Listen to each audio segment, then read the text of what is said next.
أعوذ بالله من الشيطان الرجيم بسم الله الرحمن الرحيم. கேள்வியும் போட்டுருவாங்க, பதில் ஆன்சரும் எல்லாமே டிஸ்பிளே ஆயிரும். நான் ஓகே சொல்லும்போது யார் அழுத்துறீங்களோ அவங்களுக்கு தான் வாய்ப்பு. முந்துபவருக்கு முன்னுரிமை. யாருக்கு பசர் முந்துகிறது என்பதை உங்களுடைய முயற்சியில் இருக்கிறது. கேள்வியை போடுங்க. நபி ஸல்லல்லாஹு அலைஹி வஸல்லம் அவர்கள் உகது போர்க்களத்தில் காயப்பட்ட போது அவர்களுக்கு மருத்துவ உதவிகள் செய்தவர்கள் யார்?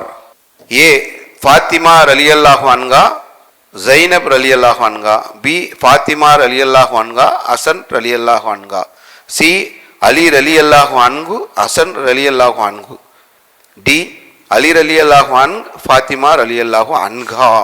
இப்போ ஆப்ஷன் ஸ்டார்ட் ஆயிருச்சு. ஓகே, இல்லை வந்துருச்சு. நீங்க சொன்னோடனே அழுத்திட்டீங்கல்ல, அந்த செகண்ட்ல அவரும் அழுத்திட்டார். ஒண்ணுதான் அடிக்கும். அந்த முயற்சியை நீங்க தொடர்ச்சியா செய்யணும். அந்த வாய்ப்பு யாருக்கு கிடைக்கிறதுன்றதை தான் நம்ம பார்க்கணும். அவங்க பதில் சொல்றாங்களான்னு முதல்ல பார்ப்போம். சொல்லுங்க. நபி ஸல்லல்லாஹு அலைஹி வஸல்லம் அவர்கள் உகது போர்க்களத்தில் காயப்பட்ட போது அவர்களுக்கு மருத்துவ உதவிகள் செய்தவர்கள் யார்? ஃபாத்திமா அவங்களா, ஜைனப் அவங்களும், ஃபாத்திமா ஹசன் அவங்களும், அலி ஹசன் அவங்க, அலி ஃபாத்திமா அவங்க. அலியும் ஃபாத்திமா. ஆப்ஷன் டி அலி ரலியல்லாஹு அன்ஹு, ஃபாத்திமா ரலியல்லாஹு அன்ஹா இது சொல்லியிருக்கிறாங்க. சரியான விடையை சொல்லி அத்தாரிக் அணியினர் 50 மதிப்பெண்களை பெற்றிருக்கிறாங்க. இதற்கான ஆதாரம் புகாரியில 2911 செய்தியாக இடம்பெற்றிருக்கிறது. அடுத்த கேள்வி, இதுல கவனிக்க வேண்டியது என்னன்னா, நீங்க 4 பேருமே அழுத்துவீங்க, யாராவது ஒருத்தருக்கு மட்டும்தான் பஸர் அடிக்கும். அதனால நம்ம சொல்லும் போது அந்த ஸ்பாட்ல அழுத்துற ஒருத்தருக்கு மட்டும் வரும். பராவு ரலியல்லாஹு அன்ஹா அவர்கள் நபி ஸல்லல்லாஹு அலைஹி வஸல்லம் அவர்களுடன் கலந்து கொண்ட போர்கள் எத்தனை? 11 போர்கள், 15 போர்கள், 12 போர்கள், 19 போர்கள். நான் ஓகே சொல்லவே இல்லை. அந்த பதில் தெரிஞ்ச ஆர்வத்தில் செஞ்சிட்டோம். நான் ஓகே சொல்லலை. நீங்க அழுத்தலாம். நீங்க எல்லாருமே வேணா சுவிட்சில் இது பண்ணிக்கிங்க. அந்த வார்த்தையை நான் சொல்றதுக்கு பிறகு நீங்க அழுத்துங்க. ஓகே.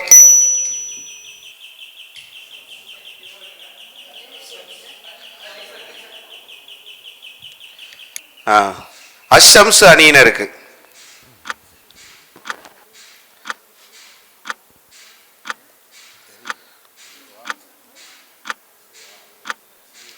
இப்ப பதில் தெரிஞ்ச அழுத்தணுன்ற நிலை போய் முதல்ல நம்ம அழுத்திடுவோன்ற நிலைக்கு வந்துட்டாங்க. டி 19. பி டி டி 19 போர்கள். தவறான பதில். 15 போர்கள் என்பதுதான் சரியான பதில். இதற்கான ஆதாரம் புகாரில் 4471 செய்தியாக பதிவு செய்யப்பட்டிருக்கிறது. அடுத்த கேள்வி, நான் ஓகேன்ற வார்த்தையை அப்போ சொல்லுவேன், நான் இப்போ சொல்லிடுறேன். யமன் நாட்டுக்கு ஆளுநராக அனுப்பப்பட்ட நபித்தோழர் யார்? முஆது பின் ஜபல் ரலியல்லாஹு அன்ஹு, சௌஃபான் ரலியல்லாஹு அன்ஹு, அலி ரலியல்லாஹு அன்ஹு, அபு சயீத் ரலியல்லாஹு அன்ஹு. ஓகே, வந்துருச்சு. தெரியுது, லைட் எரியுது, சவுண்ட் வருது. சொல்லுங்க சரியான பதில். அர் ரஹ்மான் அணியினர் சரியான பதில் சொல்றாங்களா பார்ப்போம்.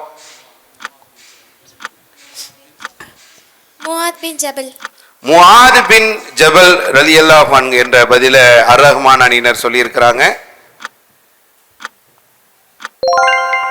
சரியான விடையை சொல்லி 50 மதிப்பெண்களை முஆத் பின் ஜபல் ரலியல்லாஹு என்ற இந்த பதில சொல்லி இருக்கிறாங்க. புகாரில 1395 செய்தியாக இடம்பெற்றிருக்கிறது. அர் ரஹ்மான் அணியினர் 50 மதிப்பெண்களை பெறுகிறார்கள். அடுத்த கேள்வி, நான் அங்க போயிட்டு தான் ஓகே சொல்லுவேன். ஓகேங்களா? ரெடியா இருங்க, ரெடியா இருந்துக்குங்க. எந்த போரில் தயமும் சட்டம் இறங்கியது? அகழ் போர், கைபர் போர், உஹது போர், பனு முஸ்தலிக் போர். ஓகே. அஷம்ஸ் அணியினருக்கான வாய்ப்பு. எந்த போரில் தயம்மம் சட்டம் இறங்கியது?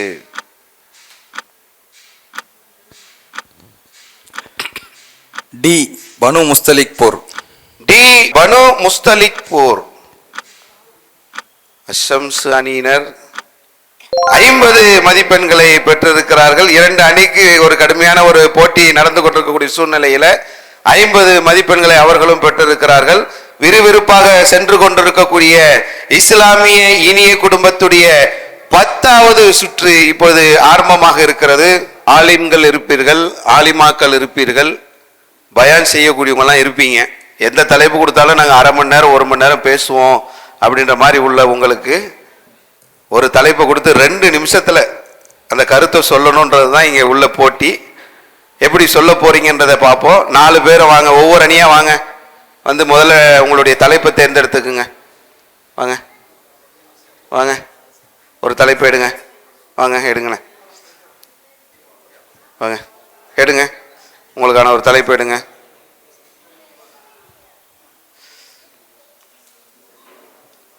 எடுத்து வச்சுக்கிங்க, நீங்களே வைங்க.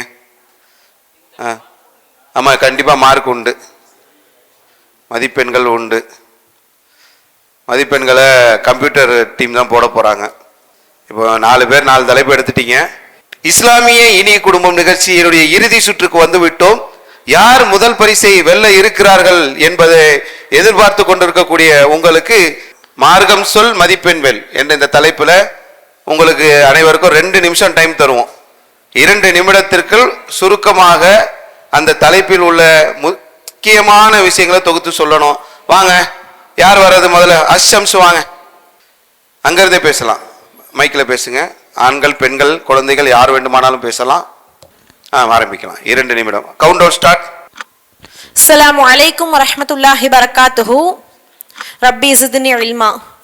எல்லாம் அல்ல கண்ணியமிக்க அல்லாஹுடைய நல்லடியார்களே, இன்று எனக்கு தேர்வு செய்து கொடுக்கப்பட்ட தலைப்பு குர்ஆன் கூறும் அறிவியல்கள்.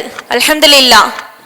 இந்த தலைப்பை நம்ம எடுத்துக்கிட்டோம் அப்படின்னு சொன்னாவே ரொம்பவே இந்த தலைப்பிற்கு உரிய முதல் சொந்தக்காரர்கள் யார் அப்படின்னா நிச்சயமாக முஸ்லிம்களா இருக்கக்கூடிய அல்லாஹுடைய இறை நம்பிக்கையாளர்களா இருக்கக்கூடிய நாம தான் அப்படிங்கிற விஷயத்த நம்ம சொல்லிக்கலாம். ஏன் அப்படின்னு சொன்னா, அல்லாஹுடைய இந்த திருமறை குர்ஆன் அப்படிங்கிறது ஒரு சிறந்த அற்புதமான ஒரு புத்தகமா இருக்கு. அதுக்கு ஒரு சின்ன ஒரு சான்று எடுத்துக்காட்டா சொல்ல போனோம் அப்படின்னா, நம்மளுடைய திருமறை குர்ஆன்ல 1, 2ன்னு சொல்ல முடியாத திருமறை குர்ஆன்ல ஏராளமான இடங்கள்ல அறிவியல் ரீதியா பேசக்கூடிய விஷயங்களை நம்ம பார்க்கிறோம். அந்த விஷயங்கள் எல்லாம் ஒன்னும் அவ்வளவு சிறந்த விஷயமாகவும் ஒரு சிந்திக்கக்கூடிய ஒரு விஷயமாகவும் தான் இருக்குது. ஒரு உதாரணங்கள் சொல்ல பார்க்கலாம் அப்படின்னா, அல்லாஹ் ரப்பல் ஆலமீன் ஒட்டகத்தை பத்தி ஒரு அத்தியாயத்துல சொல்லி காமிக்கிறான். அஃபலா யன்துரூன இலல் இபிலி. இந்த ஒட்டகம் அப்படிங்கிறது எப்படி படைக்கப்பட்டிருக்குன்னு சொல்லிட்டு நீ சிந்திச்சு பார்க்க வேணாமா? இந்த ஒரு ஒட்டகத்தினுடைய படைப்பை நீ சிந்திச்சு பார்த்தாலே அதுல அவ்வளவு ஒரு ஆச்சரியங்கள் இருக்குன்னு அல்லாஹ் சொல்லி காமிக்கிறான். என்ன அப்படின்னா, பாலைவன கப்பல் அப்படின்னு சொல்லி இந்த ஒட்டகத்தை சொல்லுவாங்க. அந்த ஒட்டகத்துல இருக்கக்கூடிய ஒன்னும் சிறந்த ஒரு அம்சங்கள். அஸ்ஸலாமு அலைக்கும். இஸ்லாம் குர்ஆன் கூறும் அறிவியல் என்ற தலைப்புல சகோதரி பேசியிருக்காங்க. உங்களுக்கு என்ன தலைப்பு கொடுங்க? குர்ஆன் பார்வையில் உயிரினம். சரி, சொல்லுங்க, என்ன, யார் பேச போறது? மைக்கிங்க கொடுங்கம்மா. Count down start. அன்பா அந்த சகோதர சகோதரிகளே, எனக்கு கொடுத்த தலைப்பு என்னன்னாக்கா உயிரினத்தை பற்றி பேச சொல்லியிருக்கிறாங்க. இந்த உயிரினத்தை பற்றி அல்லாஹ் தஆலா தனது திருமறையில் சொல்லும்போது இந்த ஒட்டகத்தை பற்றியே சொல்கிறான். எப்படி இந்த ஒட்டகத்தை நான் படைச்சிருக்கிறேன் அப்படின்னாக்கா அதில் உங்களுக்கு சிறந்த அறிவுரை இருக்குது அப்படிங்கிறான். எப்படி இருக்குன்னாக்கா அதை இப்போ ஆய்வு பண்ணுறாங்க. அதை ஆய்வு பண்ணும்போது எப்படி ஆய்வு பண்ணி சொல்கிறாங்க அப்படின்னாக்கா, ஒட்டகத்தினுடைய கண் இருக்குது தெரியுங்களா, அந்த கண்ணுக்கு மணல் வெளியில் போகும்போது பாலைவனத்தில் போகும்போது ஒரு ஸ்க்ரீன் மாதிரி அமைச்சிருக்கிறான். அது எத்தனை மைல் தூரம் வேணாலும் நடந்து பயணிக்கும். அதே மாதிரி அந்த கால்களை பற்றி சொல்லும்போது இறைவன் தனது திருமறைகளை எப்படி சொல்லியிருக்கிறான்னாக்கா, இப்பயும் அதை வந்து அறிவியல் வந்து இது ஆச்சரியப்பட்டு போகுது. ஏன்னாக்கா மணல் வெளியில் வந்து நாம் வந்து ஒரு குறிப்பிட்ட தூரம் நடந்து போனோம்னாக்கா நம்மளால் நடக்க முடியாது.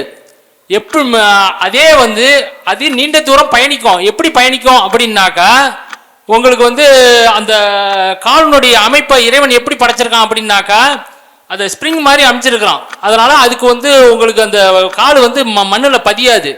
அதே மாதிரி நமக்கு வந்து குறிப்பிட்ட அளவு தான் தண்ணீர் குடிக்க முடியும். பாலைவனத்தில் நடந்து போகும்போது நம்மளுக்கு வந்து தாகம் ஏற்படும். அதை வந்து என்ன செஞ்சான் இறைவன் வந்து எப்படி படைச்சிருக்கிறான்னாக்கா, அந்த பாலைவனத்து கப்பல்னு ஏன் சொல்றாங்க அப்படின்னாக்கா, அது வந்து எத்தனையோ தூரம் நீண்ட தூரம் பயணிக்கும் போது அது வந்து தண்ணீரை வந்து சேமிச்சு வச்சிருக்கோம். அது தேவைப்படும் போது அதை வந்து உள்வாங்கி நம்ம அப்ப அதுக்கு எப்ப தாகம் ஏற்படுதோ அதை இது பண்ணிக்கும். அதே மாதிரி எவ்வளவோ சொல்லிக்கொண்டே போகலாம். அதனால அந்த உயிரினத்தை வந்து இறைவன் வந்து தனது திருமறையில இதை வந்து அழகா படைச்சிருக்கேங்கிறான். அதே அடுத்து வாங்க, என்ன தலைப்பு வந்திருக்கு? 2 நிமிடங்கள். அறிவுச்சுடர் அன்னை ஆயிஷா ரலியல்லாஹு அன்ஹா. அல்ஹம்துலில்லாஹி ரப்பில் ஆலமீன், ஸலாத்து வஸ்ஸலாமு அலா ரசூலில்லாஹி ஸல்லல்லாஹு அலைஹி வஸல்லம். அன்பிற்கினிய சகோதர சகோதரிகளே, அல்லாஹ்வுடைய தூதருடைய மனைவிகளிலே அல்லாஹ்வுடைய தூதருக்கு மிகவும் விருப்பமானவங்கள் அன்னை ஆயிஷா. அது மட்டும் இல்லாமல் உம்முல் மோமினின், நம்முடைய எல்லோருக்கும் அன்னையராக இருக்கக்கூடியவங்க. அவங்க அறிவுச்சுடராக இருந்தார்கள். எந்த அளவுக்கு என்று பார்த்தீங்கன்னா, ஹதீஸ்களை அறிவிக்கக்கூடிய அபூ ஹுரைரா இருக்கிறாங்கல்ல, அவளுக்கு பிறகு அதிகமான ஹதீஸ்களை அறிவித்தவங்க வந்து அன்னை ஆயிஷா ரலியல்லாஹு என்பது நமக்கு தெரியும். அது மட்டும் இல்லாமல் இவர்கள் ரொம்ப சிறு பிராயத்திலிருந்து இந்த மார்க்கத்தில் நிறைய அல்லாஹ்வுடைய தூதர்களாக இருந்து அல்லாஹ்வுடைய தூதருக்கு பிடித்தமான மனைவியாக இருந்து அதிக நாட்கள் அல்லாஹ்வுடைய தூதர் வாழ்ந்த வீடாக அன்னை ஆயிஷா உடைய வீடாக இருக்கிறது. அதன் அடிப்படையில் அல்லாஹ்வுடைய தூதர் இறந்ததுக்கு பிறகு சஹாபாக்கள் மத்தியில மார்க்கம் சம்பந்தமான சில குழப்பங்கள் பிரச்சனைகள் வரும் பொழுது யாரிடத்துல வந்து கேட்கிற மாதிரி ஒரு அமைப்பு ஏற்படுத்திருக்குன்னா அன்னை ஆயிஷா இடத்துல தான் என்னது வந்து கேட்கக்கூடிய அந்த சந்தேகங்களை கேட்டு தீர்த்து வைத்தார்கள். அந்த அளவுக்கு அவங்க இடத்துல இருந்துச்சு. அது மட்டும் இல்லை, குர்ஆன்ல அல்லாஹ் அன்னை ஆயிஷாவை பற்றி தூய்மையான ஒரு பெண்ணாக குர்ஆன் வசனம் இறக்கப்பட்டிருக்குது. இது செய்தி நம்ம என்ன செய்யறோம் பார்க்கிறோம். அதுமாதிரி 2 நிமிடத்தில் முடிக்க சொல்றீங்க. ஆனால் 2 நிமிடத்தில் முடிக்கக்கூடிய செய்திகள் அன்னை ஆயிஷா பற்றி நிறைய இருந்தாலும் முழுக்க சொல்ல போனீங்கன்னா, அல்லாஹ்வுடைய தூதர் வாழும் பொழுது அன்னை ஆயிஷா ரலியல்லாஹு அன்ஹா நிறைய சப்போர்ட்டுகள் அல்லாஹ்வுடைய தூதருக்கு என்ன செஞ்சாங்க இருந்தாங்க. நிறைய விஷயங்கள் அவங்க கற்றுக்கொண்டார்கள். கற்றுக்கொண்டது மட்டும் இல்லாமல் அதை செயற்படுத்துறாங்க என்பதை நம்ம பேசுறோம், வாழ்க்கையில் பார்க்கிறோம். அது மட்டும் இல்லாமல் எல்லா பெண்களுக்கும் ஒரு முன்மாதிரியாக அன்னை ஆயிஷா ரலியல்லாஹு இருக்கிறாங்க. அது மாதிரி தான் அவங்கள மாதிரி தான் நம்மளும் ஒரு மார்க்கப்பற்றுள்ள பெண்ணாக நம்ம இருக்கணும். அவங்கள மாதிரி இந்த உலகத்தில் வாழ்ந்து மறைக்கக்கூடிய மக்களாக இன்ஷா அல்லாஹ் வாழும் என்று கூறி அன்னை ஆயிஷா ஒரு அறிவுச்சுடர் என்பதை இந்த தளத்தில் முடித்துக் கொள்கிறேன். இஸ்லாம் அலைக்கும். இஸ்லாம் 2 நிமிடத்தில் முடிச்சிட்டாங்க. அடுத்து இசை ஓர் ஆய்வு. அஸ்ஸலாமு அலைக்கும் வரஹ்மத்துல்லாஹி வபரகாத்துஹு. ரப்பி இஸ்ரஹ் லி ஸத்ரி வ யஸ்ஸிர் லி அம்ரி வஹ்லுல் உக்ததம் மின் லிசானி யஃப்கஹு கௌலி ரப்பி ஜித்னி இல்மா. எல்லா புகழும் அல்லாஹ் ரப்புல் ஆலமீன் ஒருவனுக்கே உண்டாகட்டுமாக. அல்லாஹ் ரப்புல் ஆலமீன் இந்த உலகத்திலே மனித குலத்தை எல்லா படைப்பினையும் விட சிறந்த படைப்பாக ஆக்கியிருக்கின்றான். அதை சிந்திக்கவும் சொல்லுகின்றான். 33வது அத்தியாயத்தில் 72வது வசனத்தில் அல்லாஹ் சொல்லும் பொழுது, பகுத்தறிவை மனிதனுக்கு அமானிதமாக வழங்கியிருக்கின்றோம். அவன் சிந்தித்து என்னை சார்ந்து வரக்கூடிய மனிதனுக்கு அல்லாஹ் 39வது அத்தியாயத்தில் 20வது வசனம் சொல்லும் பொழுது, அவனுக்கு சொர்க்கம் காத்து கொண்டிருக்கிறது. சொர்க்கத்துக்கு விரைந்து செல்ல வேண்டும் என்று சொன்னால் அல்லாஹ் மார்க்கத்தில் எதை தடை செய்திருக்கின்றானோ அதை சரியான முறையில் பின்பற்ற வேண்டும் என்று அல்லாஹ் எச்சரிக்கையாக சொல்லுகின்றான். வீணர்கள் என்று சொல்லக்கூடியவர்கள் இசையை பின்பற்றுவார்கள்.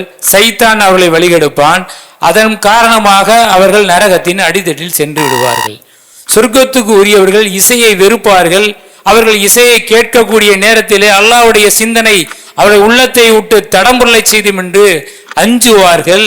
அப்ப இசையை பொறுத்த வரைக்கும் அல்லாஹ் தடுத்திருக்கிறான் என்பதை தெரிந்தும் கூட இந்த மனித சமுதாயத்திற்கு சோதனையாக இருக்கக்கூடியதை அற்பமாக நினைத்து இன்றைக்கு மனிதர்கள் வாழக்கூடிய, அதாவது கியாமத் நாள் நெருக்கத்திலே வாழக்கூடிய மனிதர்கள் இன்றைக்கு எங்கே பார்த்தாலும் இசையிலே, எந்த வீட்டில் எடுத்தாலும் சரி, உலகம் பூரா எங்கே பார்த்தாலும் இசை கருவிகள் முழங்கிக் கொண்டே இருக்கிறது.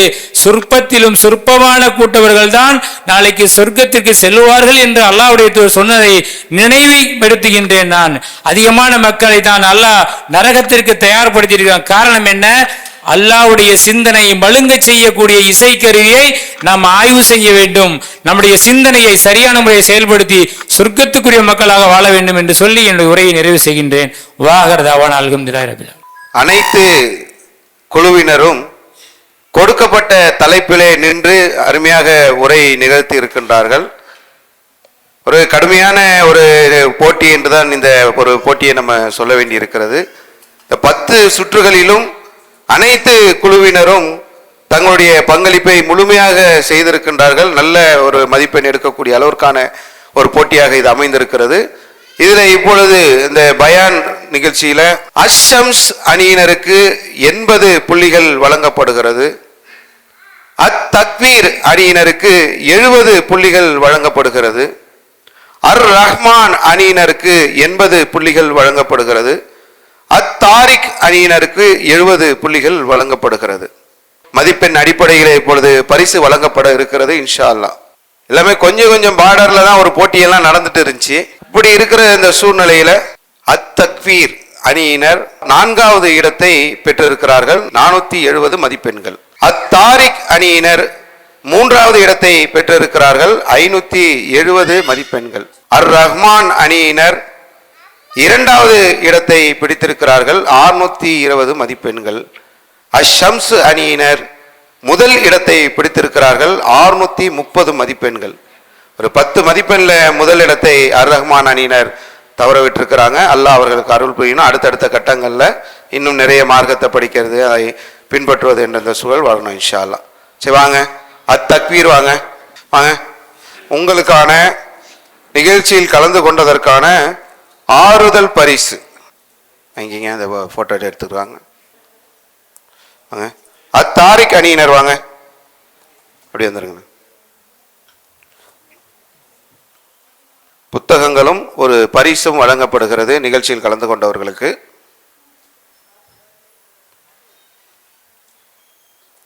ரஹ்மான் அணியினர் வாங்க. நிகழ்ச்சியில் கலந்து கொண்டவர்களுக்கு புத்தகமும் பரிசும் வழங்கப்படுகிறது.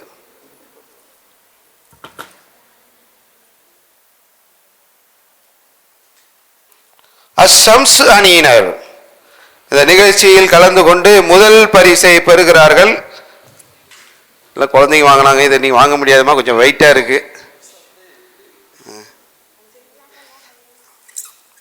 முதல் பரிசு அஷம்ஸ் அணியினர் பெறுகிறார்கள். ஒரு முக்கியமான ஒரு நிகழ்வாக ரமலானுடைய சகர் நேரத்தில் இஸ்லாமிய இனிய குடும்பம் என்ற இந்த நிகழ்ச்சி ஒளிபரப்புகின்றது. இஸ்லாமிய குடும்பத்தினர் இந்த மார்க்கத்தை எப்படி அறிந்து கொண்டிருக்க வேண்டும், அதை எப்படி அவர்கள் நடைமுறைப்படுத்த வேண்டும் என்பதற்கான ஒரு நோக்கத்தில் ஏற்பாடு செய்யப்பட்ட இந்த நிகழ்ச்சியில் கலந்து கொண்ட இந்த குடும்பத்தினர் அனைவருமே மார்க்கத்தை நிறைய படித்திருக்கின்றார்கள். நிறைய விஷயங்களை நாம் அவர்களுக்கு இதற்கு முன்னால் என்ன கேள்வி கேட்போம் என்று கூட தெரியாமல் இந்த நிகழ்ச்சியில் கலந்து கொண்டு அனைத்து கேள்விகளுக்கும் உரிய முறையில் நல்ல பதில்களை எல்லாம் அளித்திருக்கின்றார்கள். இது போன்ற நிகழ்ச்சிகளை பார்க்கக்கூடிய இஸ்லாமிய குடும்பத்தினர் நாமும் இஸ்லாமிய இனிய குடும்பமாக திகழக்கூடிய அளவிற்கு மார்க்கத்தை படிப்பதும் மார்க்கத்தை அறிந்து கொள்வதும் அதன் அடிப்படையில் நடக்கக்கூடிய ஒரு நிலையும் ஏற்பட வேண்டும் என்பதுதான் இந்த நிகழ்ச்சியுடைய நோக்கம். அல்லாஹ் ரப்பல் ஆலமீன் நல்ல நோக்கத்தின் அடிப்படையிலே நடக்கக்கூடிய இந்த நிகழ்ச்சிக்கு வெற்றியை ஏற்படுத்தி தர வேண்டும் என்ற பிரார்த்தனையோடு இந்த நிகழ்ச்சியை நாம் இப்பொழுது நிறைவு செய்கிறோம். அஸ்ஸலாமு அலைக்கும் வரஹ்மத்துல்லாஹி வபரகாத்துஹு. தமிழ்நாடு தௌஹீத் ஜமாத் வழங்கும் சகர் நேர சிறப்பு நிகழ்ச்சி இஸ்லாமிய இனிய குடும்பம். இந்த நிகழ்ச்சிக்கு உங்கள் அனைவரையும் அன்போடு வரவேற்கிறோம். தமிழகத்தின் பல மாவட்டங்களில் இருந்து இஸ்லாமிய இனிய குடும்பம் நிகழ்ச்சியில் பங்கு பெறுவதற்காக பல குடும்பத்தினர் வந்து கொண்டிருக்கிறார்கள். இப்போது இங்கே வந்தும் இருக்கிறார்கள். பல குடும்பத்தினர் பங்கு பெறக்கூடிய இந்த இஸ்லாமிய இனிய குடும்பம் நிகழ்ச்சியின் மூலமாக ஒரு இஸ்லாமிய குடும்பம் மார்க்கத்தை அறிந்து அதை பின்பற்றக்கூடிய நிலையில் இருக்க வேண்டும் என்ற ஒரு நோக்கத்திற்காக இந்த நிகழ்ச்சி ரமலான் மாதத்திலே சகர் நேரத்திலே இப்போது துவங்குகின்றது. ஒவ்வொருத்தரும் உங்களை அறிமுகப்படுத்திக்கிங்க. அஸ்ஸம்ஸ் அணியினர். அஸ்ஸலாமு அலைக்கும் வரஹ்மத்துல்லாஹி வபரகாத்துஹு. எங்கள் டீம் வந்து திருவண்ணாமலை. என் பேர் ஷர்புதீன். எல்லாரும் பேரையும் சொல்லிடுங்க. அஸ்ஸலாமு அலைக்கும் வரஹ்மத்துல்லாஹி வபரகாத்துஹு. என் பேர் ஐஷா. அஸ்ஸலாமு அலைக்கும் பரக்கத். அஸ்ஸலாமு அலைக்கும் வரஹ்மத்துல்லாஹி வபரகாத்துஹு. என் பேர் ஆபிதா. அஸ்ஸலாமு அலைக்கும் வரஹ்மத்துல்லாஹி வபரகாத்துஹு. ஆசியா.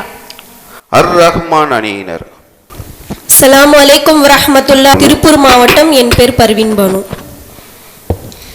அஸ்ஸலாமு அலைக்கும் வரஹ்மத்துல்லாஹி வபரகாத்துஹு. என் பேர் லசீரா. அஸ்ஸலாமு அலைக்கும் வரஹ்மத்துல்லாஹி வபரகாத்துஹு. திருப்பூர் மாவட்டம். பேர் மீரான்.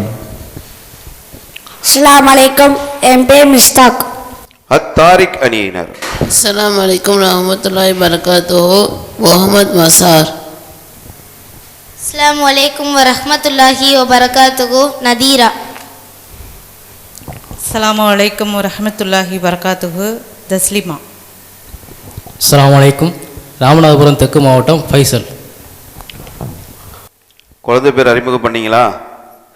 யாராவது சொல்லணும்ல?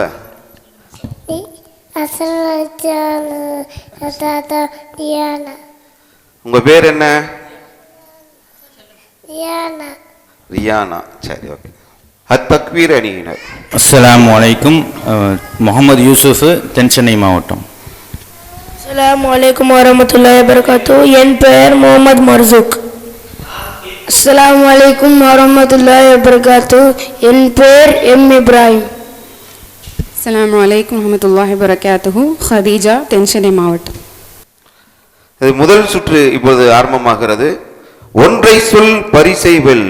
முதல் கேள்வி அர் ரஹ்மான் அணியினருக்கு. இலகிய மனம் படைத்தவர்கள், மென்மையான நெஞ்சமுடையவர்கள், மார்க்க ஞானம் விவேகமும் என்று யாரை பற்றி நபி ஸல்லல்லாஹு அலைஹி வஸல்லம் அவர்கள் கூறினார்கள்? ஏ யமன் வாசிகள், பி யமாமா வாசிகள், சி தாயிஃப் வாசிகள், டி நஜ்ரான் வாசிகள். உங்களுக்கான கவுண்ட் டவுன் ஸ்டார்ட் ஆகுது.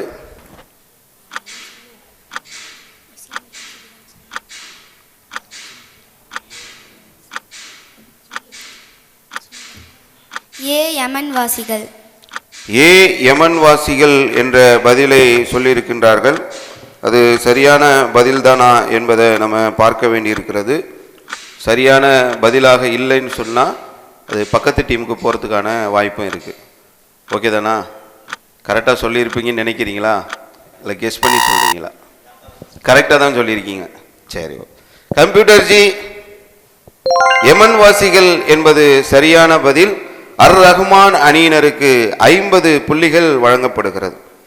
அடுத்தது இரண்டாவது கேள்வி அத்தாரிக் அணியினருக்கு. தயாரா இருக்கீங்களா? சரி. முதல் கேள்விக்கான ஆதாரம் புகாரில 4390வது செய்தியாக இடம்பெற்றிருக்கிறது. மனைவியை தலாக் விட்ட பிறகு திருப்பி அழைத்து கொள்ளும் மனவிலக்கு எத்தனை? Option A 3, option B 2, option C 4, option D 1.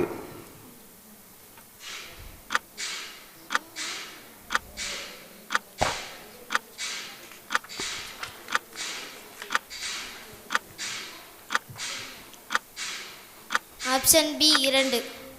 Option B 2 சரியான பதில் தானா?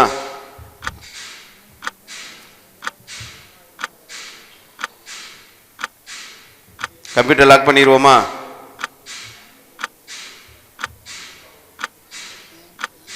நேரம் முடிஞ்சிருச்சு. ஆப்ஷன் பி 2 என்ற சரியான பதிலை சொல்லி இருக்கின்றார்கள். உங்களுக்கு 50 மதிப்பெண்கள் கிடைக்குது. 3 நினைச்சிங்களா?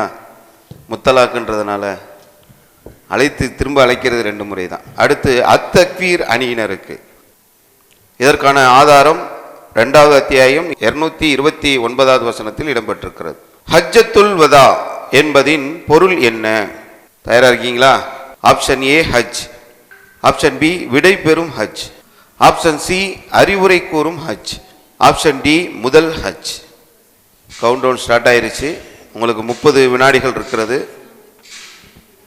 ஹஜ்ஜத்துல் வதா என்பதின் பொருள் என்ன? சொல்லலாமே, நேரம் இருக்கு. சரியான பதில சொன்ன 50 மதிப்பெண். பி விடை பெறும் ஹஜ். விடை பெறும் ஹஜ். ஹஜ்ஜத்துல் விதா என்பதின் பொருள் என்னன்னு கேட்டோம்.